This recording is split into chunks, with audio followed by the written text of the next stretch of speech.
নমস্কার, তোমাদের সকলকে স্বাগত জানিয়ে আবারও ফিরে এসেছি আমার আগন্তুক ইউটিউব চ্যানেলটি নিয়ে।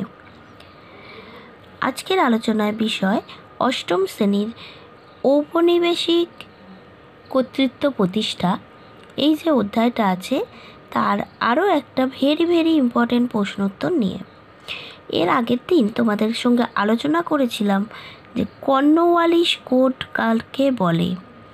আর আজকের আলোচনার বিষয় হলো লর্ড উইলিয়াম বেন্টিংয়ের শাসন সংস্কারগুলি কি কি। লর্ড উইলিয়াম বেন্টিংয়ের শাসন সংস্কারগুলি কি কি? আছে এটা যদি পরে কি লিখবে তোমরা দেখতে পাচ্ছ, প্রথমে এক লাইনে ভূমিকা আকারে দেওয়া আছে, এটা তোমাদের লিখতে হবে। তারপরেই পয়েন্টস করতে হবে শাসন সংস্কার। শাসন সংস্কার পয়েন্টস করার পরে 1, 2, 3 করে 3টে পয়েন্টস লেখা আছে এখানে।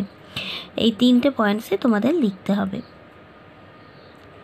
এবং লাস্টে একটা উপসংহার আকারে দেওয়া আছে, এটাও লিখতে হবে।